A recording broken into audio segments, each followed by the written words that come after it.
Hello, how are you doing? I hope everything is going well for you. Welcome back to another video and another case. How everything is going on. Hope you are all doing great. And as always, don't forget to check it with me in the comments and tell me how you are doing.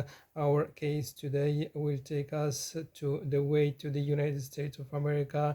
The details and events that happens there were completely unexpected. There was so many suspects. This is one of the those cases where I challenge you to guess who is the killer is, because there are so many law flaws. The investigators almost dropped the case completely, and it ended up being solved by pure coincidence. So without taking too long, if you are ready, let's begin our story for today. As I said, it is set in America, and it starts with a girl named Annie, born in 1997. Annie was born into a very troubled family. Her mother gave birth to her on a street, and she never knew who her father really was. The man her mother was living with refused to recognize Annie as his child. Annie grew up in an ambitious environment, but of the adults she lived with her heavy drug users. One day the police came to their house and found it in a terrible condition, and he was only 8 months old at that time. The police took her and placed her in an orphanage, believing that even that she was better place for her than the home she was living in. Annie grew up in the orphanage. She was still a baby. She needed her mother, she needed love, but the staff thought the orphanage was safer.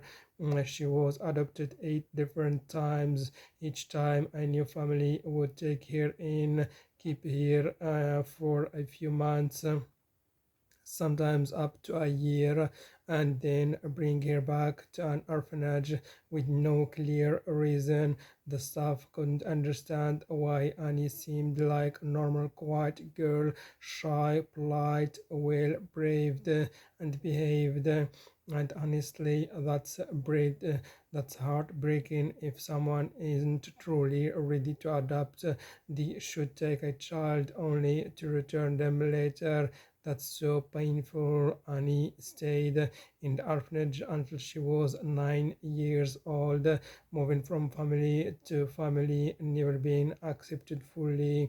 At the orphanage worked a woman named Veronica. She was married and had 2 kids, and she was pregnant at that time. She always had a soft spot for Annie. She saw something special in her. Annie was smart, well behaved, and often said she wanted to grow up and open her own charity to help kids in difficult situations just like herself. Veronica eventually talked to her family about adopting Annie, and in 2007 she did. She bought Annie a home. Annie finally had a family, a home, stability. Veronica treated her like her own daughter, even better than her biological children. Annie had everything she needed: love, care, clothes, and her own room. After a while, Veronica divorced her husband. She was left with her 3 children plus Annie. About a year later, she met a man named Jimmy and married him. Jimmy was a kind man, well liked by everyone. He treated Veronica's kids well, and especially Annie. Since he knew her background and felt extra compassion for her. Life seems good, and he was happy, always talking about how much she loved Veronica and Jimmy, how lucky she felt she was doing well in school too. But in 2012, things started to change, and he behaved because and became strange. She had a diary when she wrote her wishes and feelings. One wish she always repeated and even told Veronica about was this: my dream is to be pregnant and become a mother, to have a baby. I can give all the love I needed when I was little. Remember this detail, it's important later.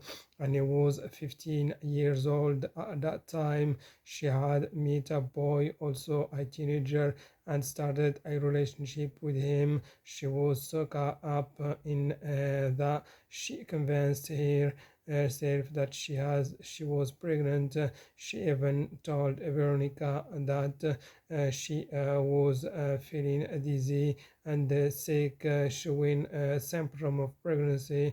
But Veronica didn't believe her. She thought Annie was just imagining things, since she knew Annie had been and usually been with the boy once.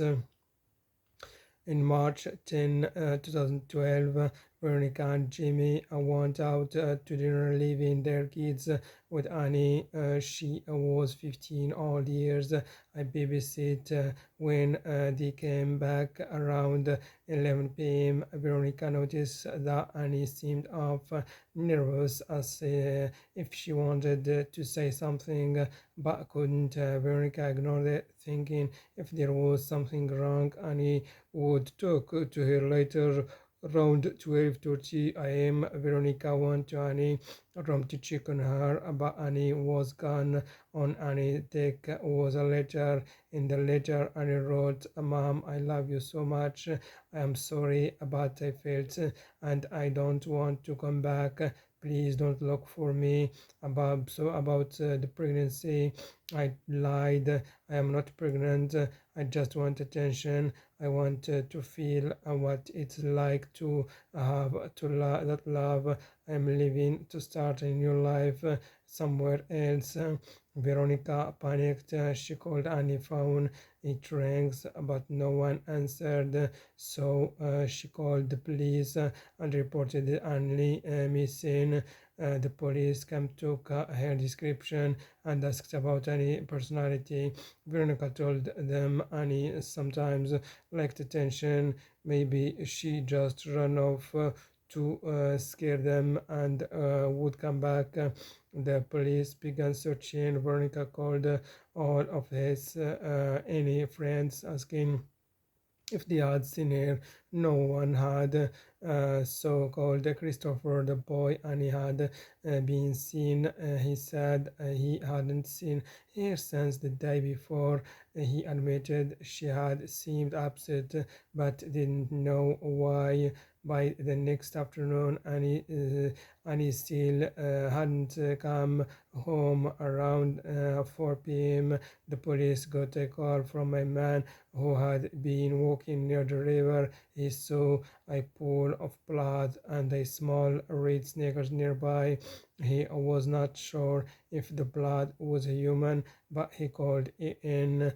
Police arrived, collected samples, and sent drivers into the river. After about 4 hours, they found a body, a girl body. She was wearing all her clothes except for one red sneaker, the same one found by the riverbank. Her face was completely disgusted, beaten beyond recognition.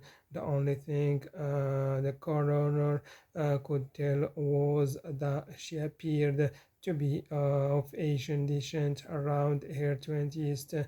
The released photo of her clothes and the red shows to the public. When Veronica saw the picture of the show, she froze. She regretted it immediately.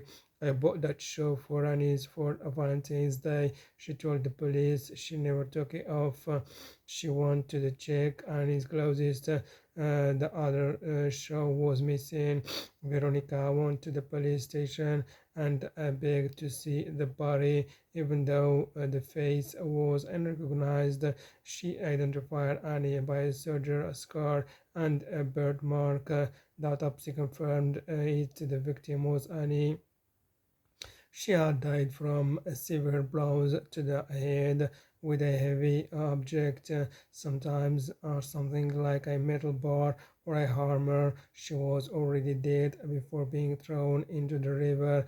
The investigation began. The police had several suspects: a random attacker in the woods, Jimmy, her stepfather, since he was close to her and had affection, a nickname for her, Christopher, her boyfriend, and even Veronica herself. But there was no evidence at home, no blood, no signs of struggle.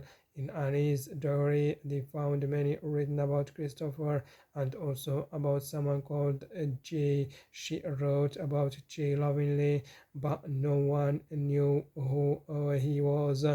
When police questioned Christopher, he said Annie was a sweet girl but emotional. He denied hurting her and claimed he had been at his grandmother's house that night asleep by 11 p.m. His father and the grandmother confirmed his alibi. Police noticed some blood on Christopher's knickers. He said it was Annie. She had had a nablet entirely that week, and he would help her clean it up.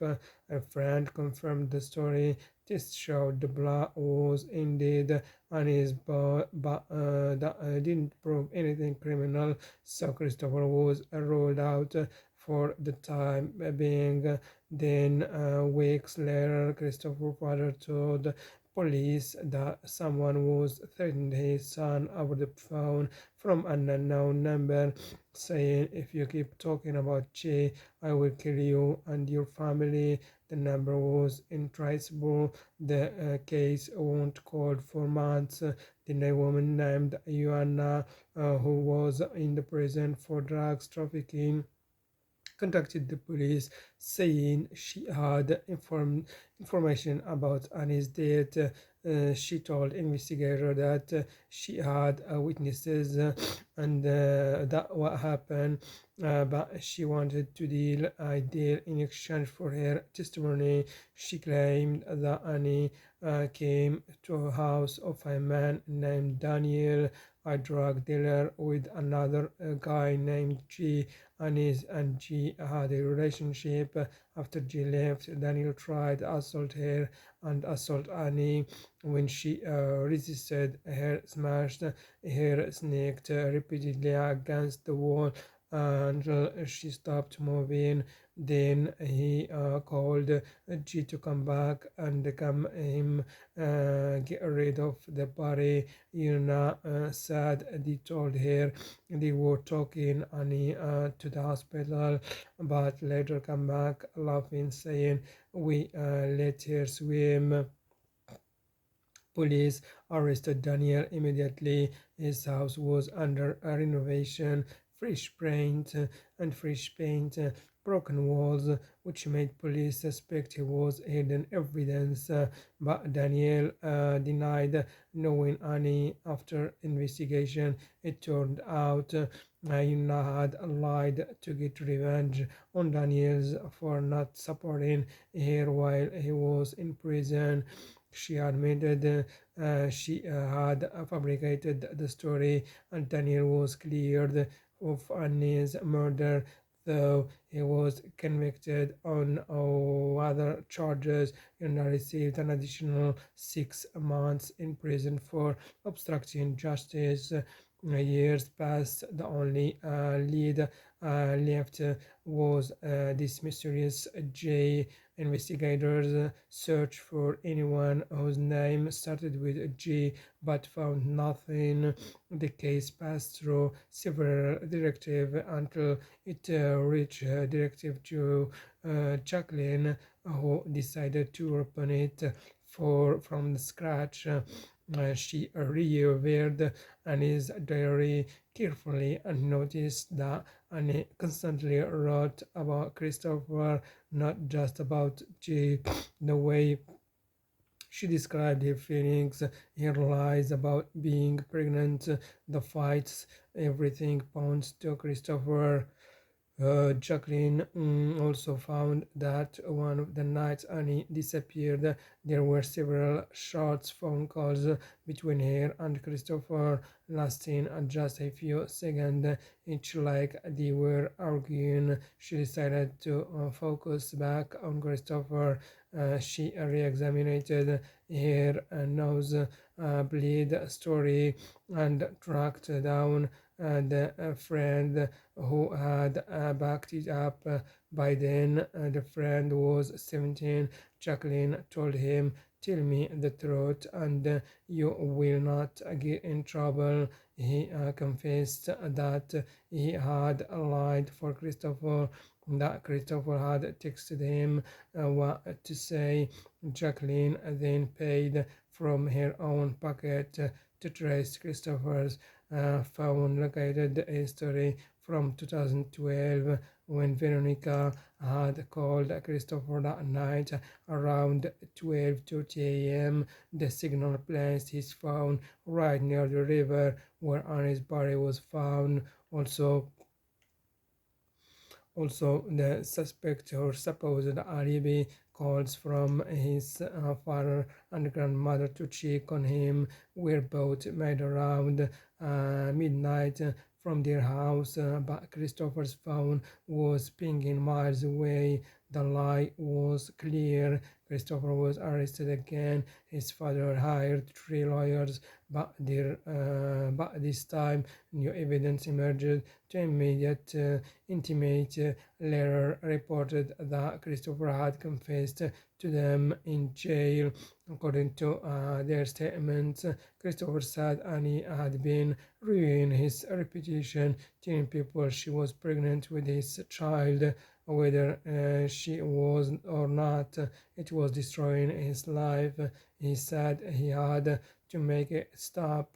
That night, he convinced her to meet him by the river, pretending they would run away together. Once she arrived, he hit her repeatedly with a hammer until she died, then threw her body into the water. He went home and told his father, who helped cover it up. Christopher finally confessed his motive: fear and anger. He was sentenced to 15 years to life with no chance of parole until 2034. His father and grandmother were each sentenced 2 years for helping cover up the crime. Later, detectives learned from Annie's friend that Christopher was actually the G Annie always wrote about. G stood for J's name and his nickname. For 2 years, police had been searching for a man who didn't exist and even exist, and that how the case of Anis finally ended. That's today's story. Don't forget to tell me in the comments what do you think, and we'll meet again in another video and another case. Thank you so much for everyone and have a good day. So bye for now.